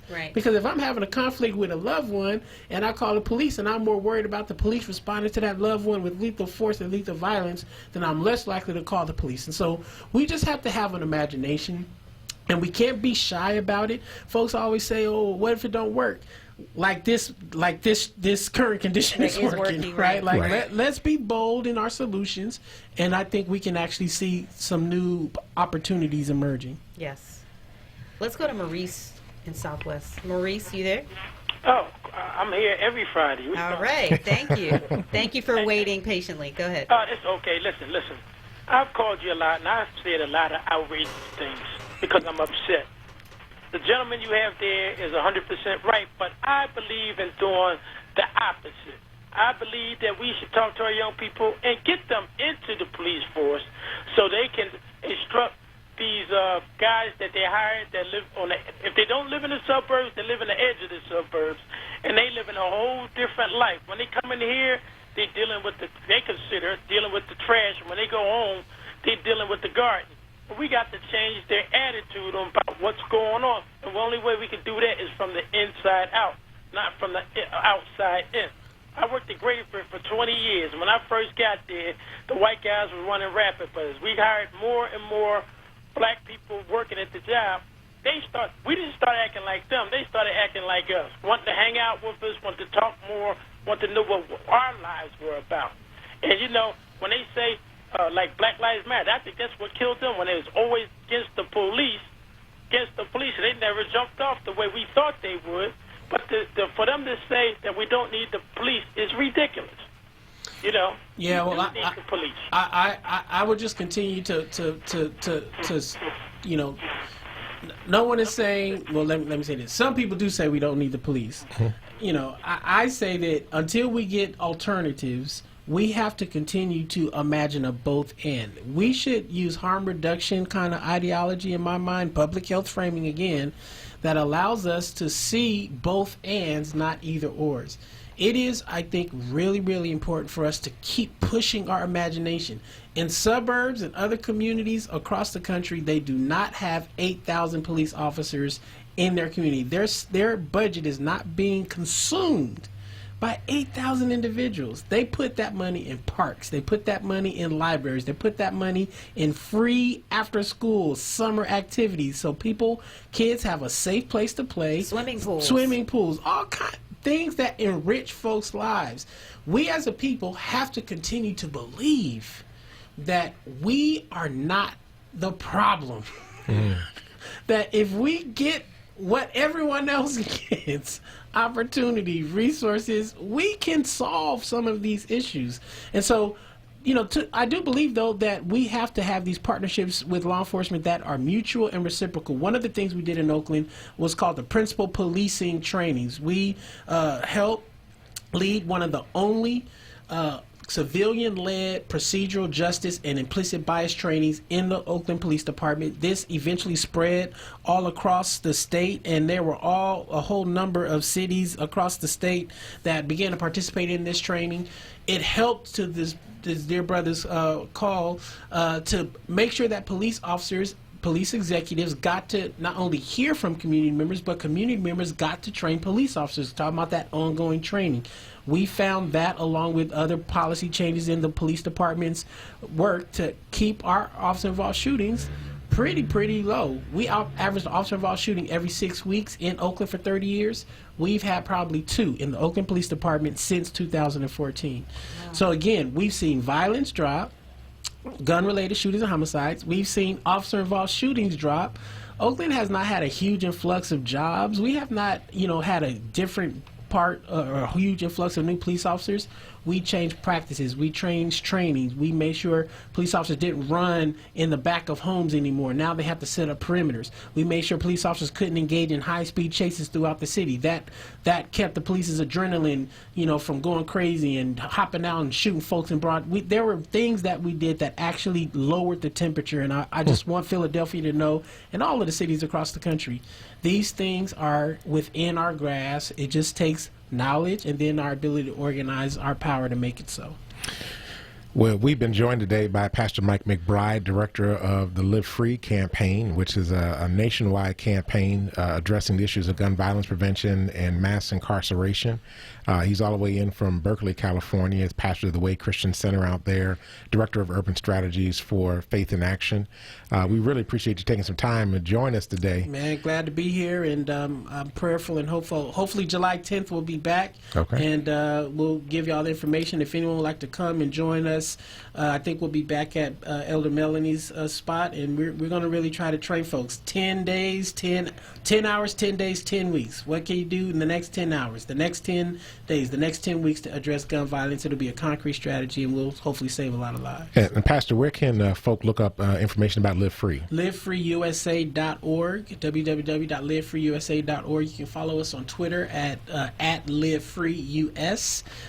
My Twitter handle is Pastor MYKMAC. Follow us. You'll see all kind of great reports. Join our Peacemaker campaign, and we'll be, if you church folk, and you Kojic, you PAW, you Baptist, AME, we'll be at all your summer conventions. So look us up and let us help give you some of our best wisdom, and it'll be an information exchange. You give us some of your best wisdom, we can keep building this beloved community. Thank you, Pastor Mike McBride. You're listening to Solutions on WRD. This is Dwayne Royster along with Monty Braxton, and we'll be right back. Listen to Word Radio on the go with the Word Radio app. Search for WURD in your favorite app store today and take us with you wherever you go. Stay connected to Word Radio, independent Black media.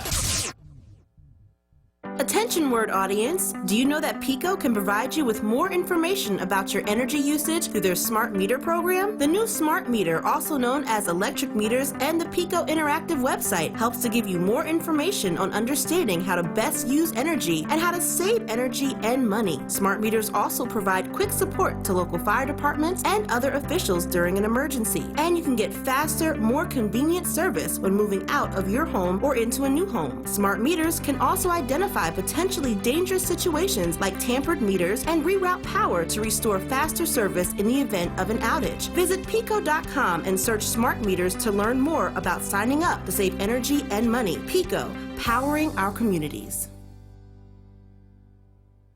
This is Word Radio, independent Black media.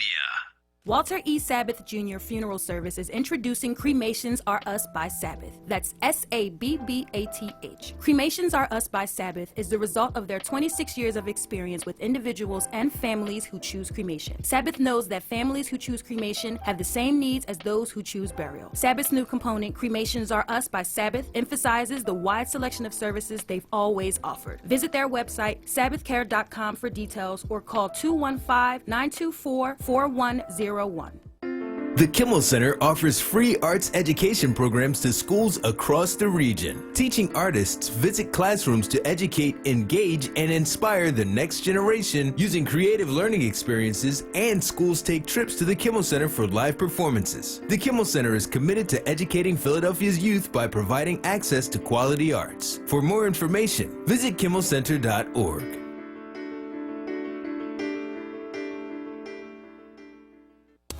You're listening to Word Radio, 96.1 FM and 900 AM WURD, independent Black media. Welcome back to Solutions with Amadi Braxton and Bishop Dwayne Royster.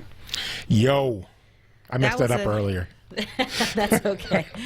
That was a great conversation, and if you still would like to be in on the conversation, although Pastor McBride had to leave, but if you'd like to still chime in with your comments and thoughts about all of the great approaches he was offering as solutions to the problem of gun violence, and how we have to shift our thinking and expand our imagination about what's possible, please call in at 215-634-8065 to join that conversation, or you can follow us on @4word on Facebook. Yep. We're broadcasting live there, and you can get into the conversation that's happening there, which has been pretty active. Absolutely. So, I was really impressed with Reverend Mike. He's offering some solutions that are, like he said, not only just the right thing to do, they're, scientifically based in terms of actually being shown to reduce gun violence.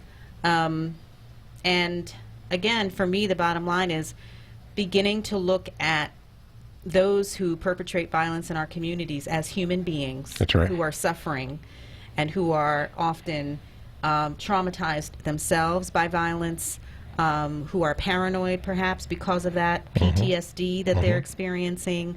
A study recently showed that a lot of young people in urban communities where they've experienced violence have worse cases of post-traumatic stress than war veterans coming back from Iraq and Afghanistan. So, absolutely. We have to look at this as a health problem. Right. And you don't deal with the health problem with thousands of police officers. Yeah, not only is it a health problem, but it's also a systemic issue that's been perpetrated on our communities that has been around for generations. And I think a lot of people want to... Since slavery. Yeah, since slavery. Actually prior to, right? Because, slavery actually started in Europe even before it got to the shores of America. And this notion of the dehumanization of dark-skinned bodies is, and so caught up and ingrained in the DNA of our country. But what we want to do is keep blaming the victim instead of really pointing the finger towards the folk that have caused this in the first place, right? And as Pastor Mike was talking about the notion of white supremacy and how it plays out and divides communities. I know we've had folk call in and talk about the mother, and we've had folk talk about having the parent in the household, and we're not also addressing those upstream forces that actually want to see the division of the family, or the fact that mom's got to work or dad's got to work 2 or 3 jobs to be able to make ends meet, to be able to put food on the table, keep a roof over their head, and so they're not there. And this is part of the reason why when Pastor Mike was talking about the fact that we have to have a tribal mentality about it, because it's going to take everybody, not just mom and dad, to raise the child. It is even one of the things I've been talking with my congregation about lately. I'm like, this notion of mom and dad and 2.5 kids with a white picket fence and a dog running around outside is not, it's one, not a biblical model of what the family looks like, and then 2, it's a notion of family that actually is designed to make us isolated and to leave us out there by ourselves. And then we are often depending on people who do not have the best interest of our communities at heart. I'm increasingly more and more lately, I'm like, we have to really go back and look at the notion of how families are structured in Africa, how families are structured in indigenous populations, to be able to figure out ways that we are actually able to raise whole people in community and address that. And I don't even know that that's even a European construct. I think that it's a capitalist construct. Yeah. To separate people from one another, separate families from one another, and basically exploit their labor. And so, I mean, I just think that the extended family, having an extended family, this idea of the community raises the child, that crosses a lot of different cultural experiences. But in any case, we have to re-embrace that. Yeah. And I think, I think part of what exacerbates this, I have to say, is social media and people just being caught up on their devices and not really relaxing and hanging out together and looking out for each other.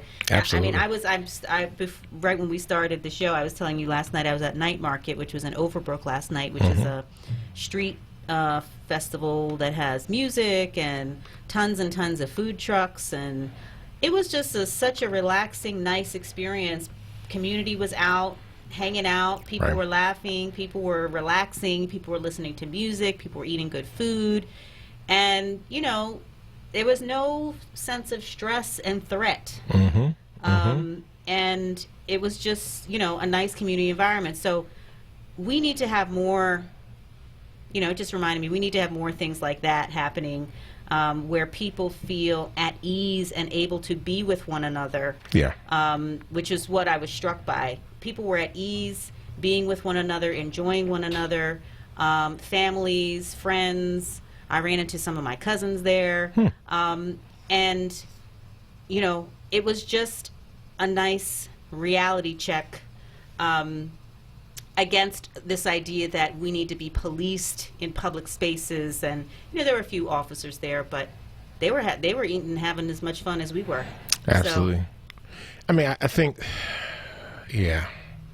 I go back to the movie Boys in the Hood, and there's a scene when Lawrence Fishburne is playing the father in the movie, and Cuba Gooding Jr. and Morris Chestnut, a very young Morris Chestnut, were at a scene, and I guess Cuba Gooding Jr.'s mom had taken him and moved out of the neighborhood, the whole 9 yards.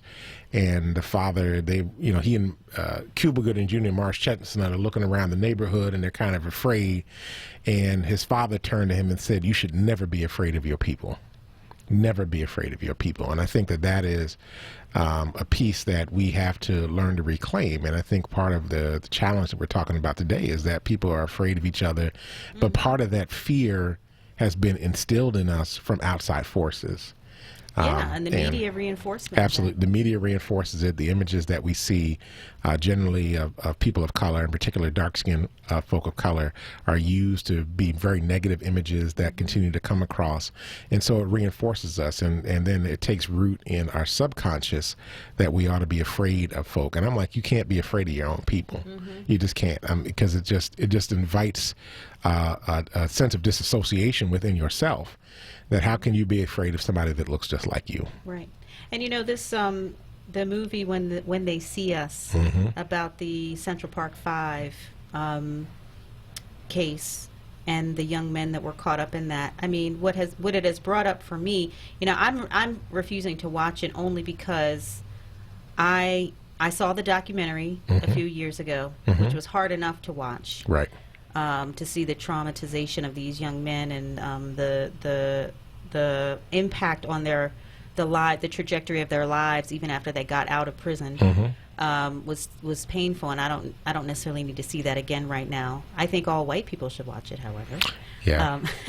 But what it's bringing up for me, just because a lot of people are watching it, talking about it, is that the way those young boys were portrayed at the time, because I grew up in the New York metropolitan area in the time of that case, and the media market, I was in the media market. I wasn't in New York City, but I was in the surrounding area, and I was getting that news. I mean, and it was even a national story at certain times, that I was getting the news on a regular basis, and the way these young men were being talked about and being portrayed had me believe that they were super predators, had me believe that they were animalistic. Absolutely. And all of those messages that get embedded in our psyches about people without even having all of the facts has a lasting impact. Yeah. And so we fall into the trap of believing the very worst about each other.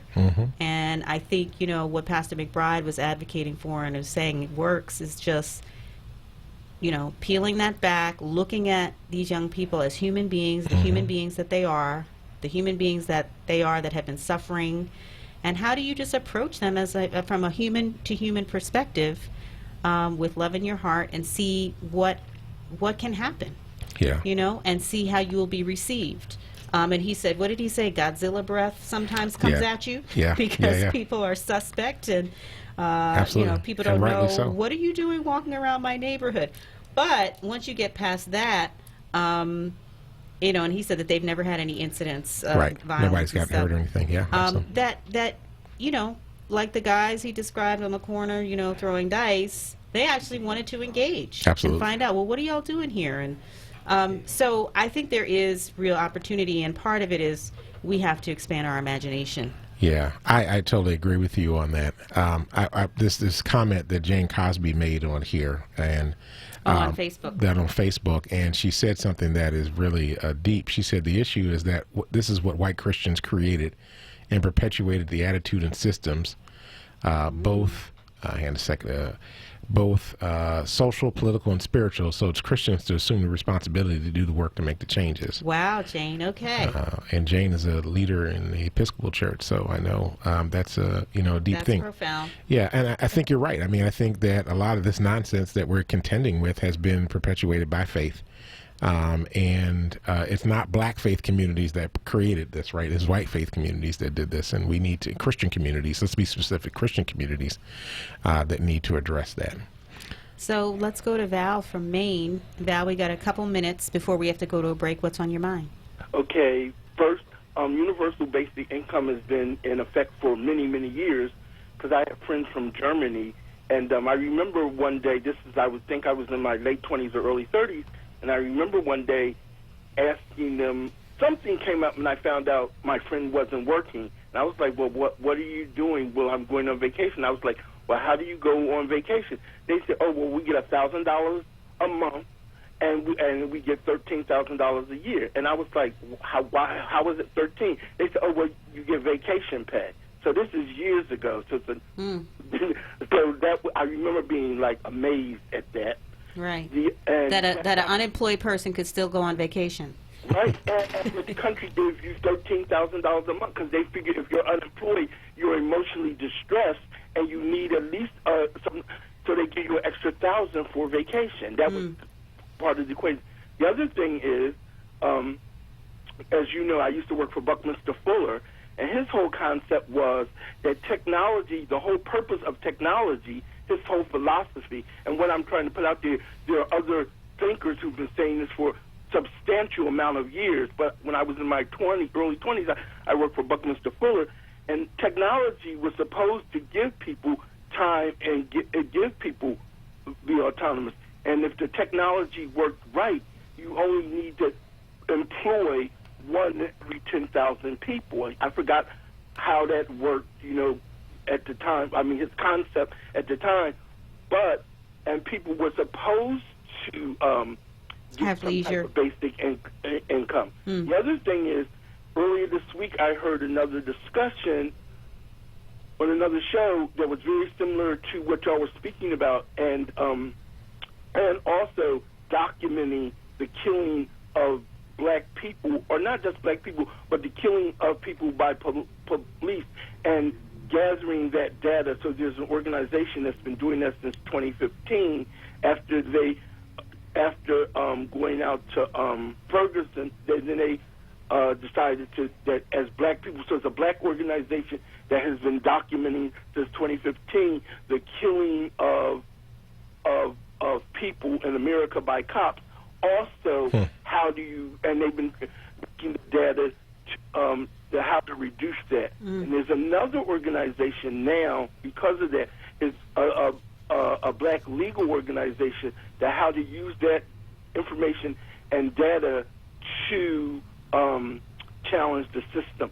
And but universal basic income, all those ideas are relevant. I think the time has come, and we need to also find the people who've been putting the concept out there for decades, who have been touting this, and basically have had no significant traction, access to the public. You know what I mean? So I just wanted to throw that out there. All right. And the show is amazing. Thank you. Bye. Thank you for that. Yeah, I mean, I think Val makes a great point. A lot of these ideas have been out for a while or have been put in practice in other countries, and we're just very insulated from the knowledge of best practices that are happening around the world, because we're so egocentric, being the U.S. is the greatest nation on earth and all that BS. But there, and I always encourage people to go see that Michael Moore documentary where he goes, I'm going to post it because I can't remember the name right now, where he goes around to different countries around the world. We're talking about healthcare. And well, he looks at drug enforcement policy. He looks at prison systems. He looks at education systems. He looks at healthcare systems all around the world to look at different models that are successful and less punitive and better quality for human existence. If you want to expand your imagination about what's possible, it's a great way to do that by watching that film. But I think, again, it's about imagining something that's outside of the media bubble that we're in, where we get a lot of our information, that's outside of just the old way of doing things. Right. Absolutely. Well, it's the film is Where to Invade Next. Okay. And the title is kind of a play on words, like the U.S. He shows up to these different countries and he says, I'm invading you as a U.S. person to take all of your best practices, and he does his little shtick that he does, but you get to see the fact that in Italy, in a factory there, people get extra pay for their holiday because they want to encourage people to have time off. People get to have long lunches because the factory owner thinks that it actually helps with productivity to have their workers not stressed out. Basic things like that seem to be common sense. Maybe we don't do. I know. It made me be like, okay, I need to go to Italy. There we go. Just have to learn some Italian. Yes. All right. Well, we're up on a break. I forgot about that. I've been running my mouth. We got to pay some bills. It's all right. You're listening to Solutions with Dwayne Royston and Amadi Braxton. We'll be right back.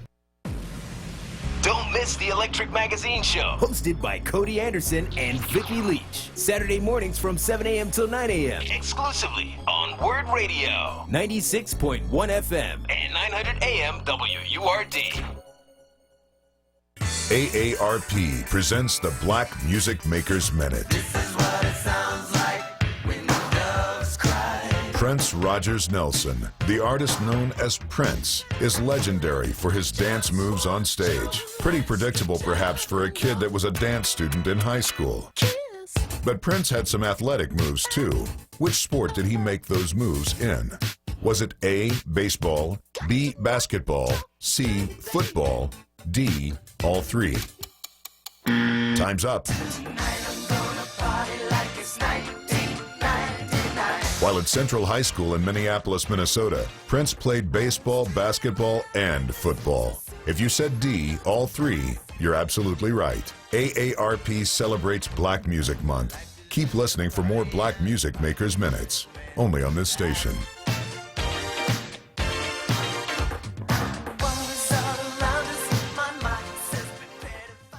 Support independent Black media and join the Forward movement now at 215-425-7875 or visit wordradio.com.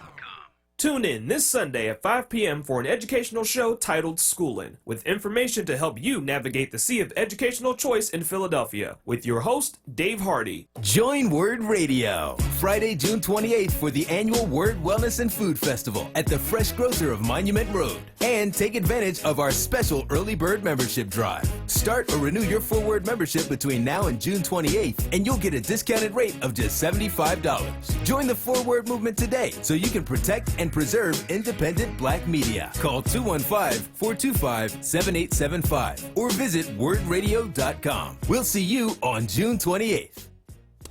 You're listening to Word Radio, 96.1 FM and 900 AM WURD, independent Black media. Welcome back to Solutions. This is Dwayne Royster along with Amadi Braxton. Hello.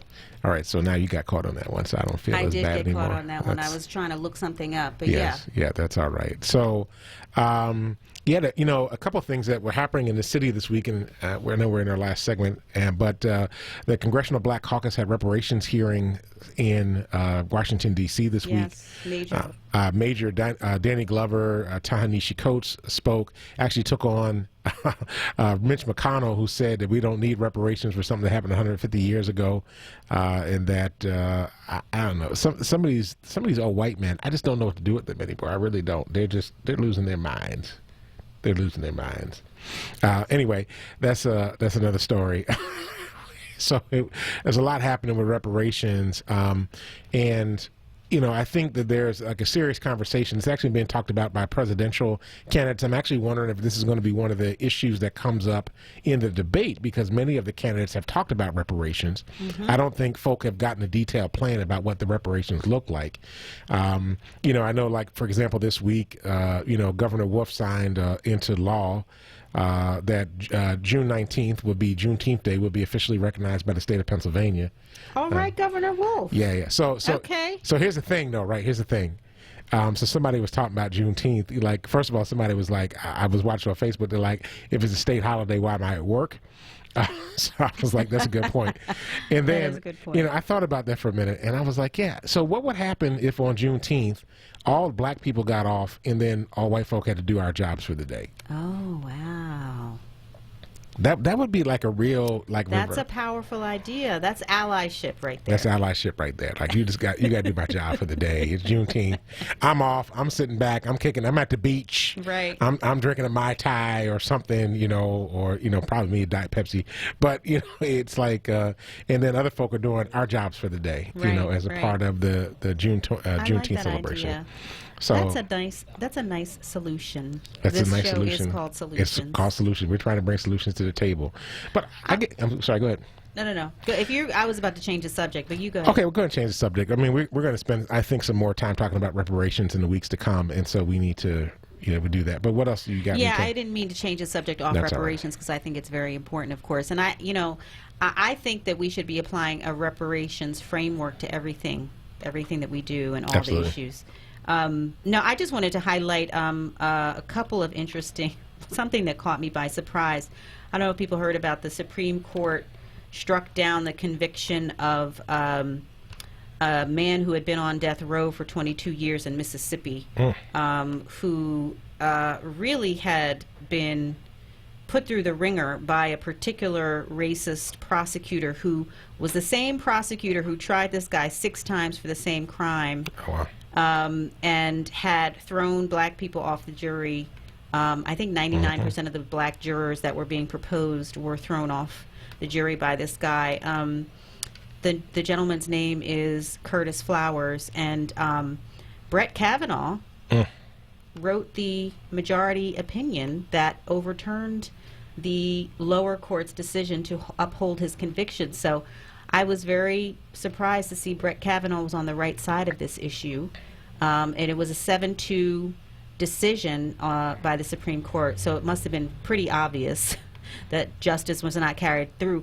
But guess who was on the dissenting minority? Who's that? Clarence Thomas, of course.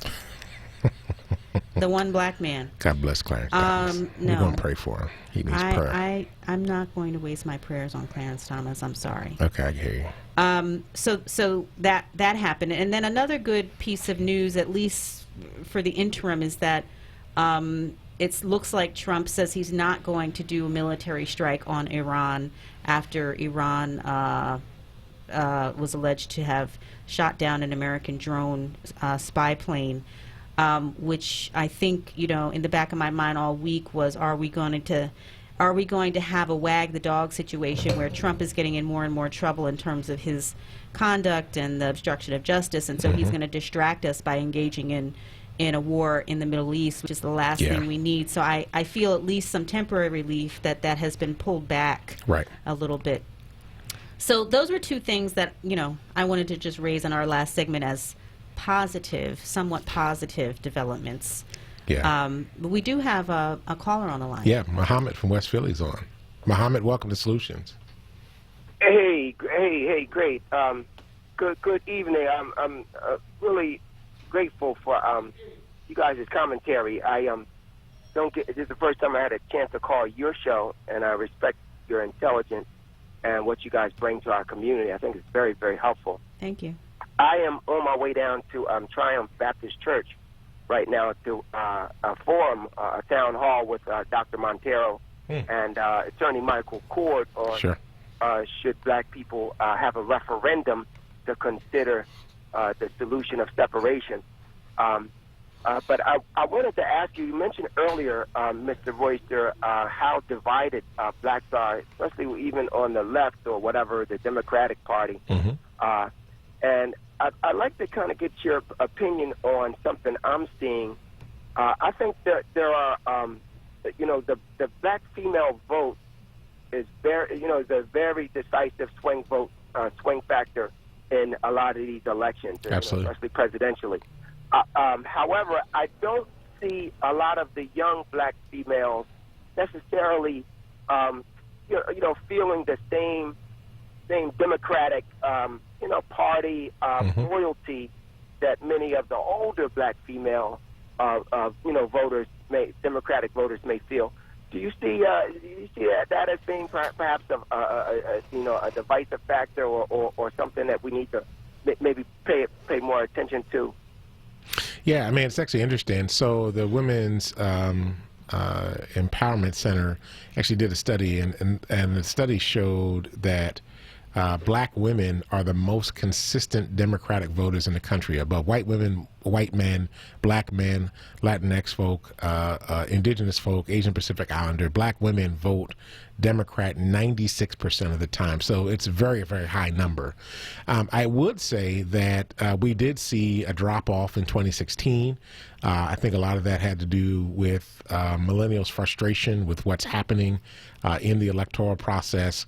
And I also think that people are beginning to question whether the Democratic Party is really much better for black folk than the Republican Party is, although it espouses ideas that purportedly are more progressive. In many ways, the methodology that they use for elections, the economic support to run their campaigns, and the people that they cater to suggest that oftentimes to black folk, they're just getting lip service. And so as a result of that, I think a lot of younger black folk are beginning to ask the question, how is this any better than the Republicans? Now, I do think there's been a lesson that's been taught as a result of the election of Donald Trump. But I do think that there's also a lot of validity to what they're saying. And if the Democratic Party is listening and responsive, they're going to begin to move in a different way to make sure that they're including the voice of millennials, millennial leadership, and Generation Z, which is the group coming in behind the millennials, into their approaches for campaigns and even their policies. Some of the policies are just not that strong. So they need to be stronger, which is why you might have heard earlier on when Amadi and I were talking, I have not yet picked a candidate because I'm waiting for somebody to do something extraordinary, and everything that I'm hearing folk talk about right now is kind of bland. It's not exciting me. It's not telling me how they're really going to do something in particular that's going to speak to our community and guarantee that there's going to be a material change in the condition of people of color in this country, which is really what I'm looking for. I agree with you 1,000%. I think that was brilliantly articulated. I've been watching this Democratic field of contenders, and honestly, to me, Tulsi Gabbard, her position reflects more my priority in terms of the critical interest and what I think is best for our community and for America than a lot of the more centrist or establishment Democrats. So I agree with you 1,000%. Brilliant synopsis, brother. Yeah, and she's the congresswoman from Hawaii. Yeah. Now, is she going to be on the debate stage? Did she get enough? Yeah, she did. Okay. She's going to be on the second night, I believe. Okay. But the interesting thing about Tulsi Gabbard, though, is that she is really anti-immigration. And so it'll be interesting to hear her. She was major Bernie supporter last time around, and now she's actually running against him. So it should be interesting to see how this all plays out.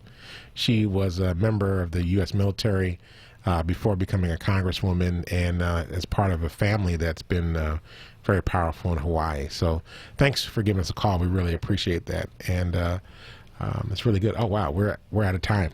Yeah, we're up at the end of our show.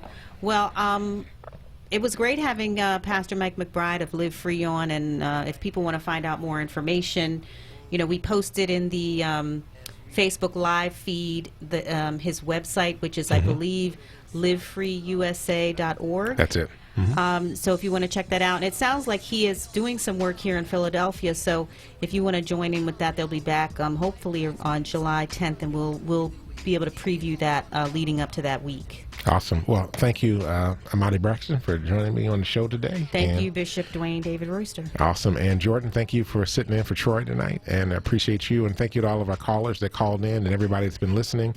Look, let's go out and change the damn world, because if we don't, nobody else will. That's right. Peace. We'll talk to you soon. Peace. And the rest of the country comes from there too. Making sure love is given when I get it from you. Everybody, we regulate the party and shit. Come on, love it when I get a little rugged with it. Love the circumstance to make my dough flow right. Love rockin' mics plus the ill style nice. She does it real good, but love to make it more better. Got me kinda open in the DK sweater. Love when my peoples come home from jail bids. Really love women and I really love kids. Love tight clubs where the music just bang. Can't with gas women or a shorty got bangs. Loving it, yeah, I'm loving it. Yeah. Love a woman when she got a tight outfit. Come on, outfit meaning outlook and disposition. You love it when it does a love composition. Love peanut butter and jelly on wheat. Wildin' out, making hot shit to hot beats.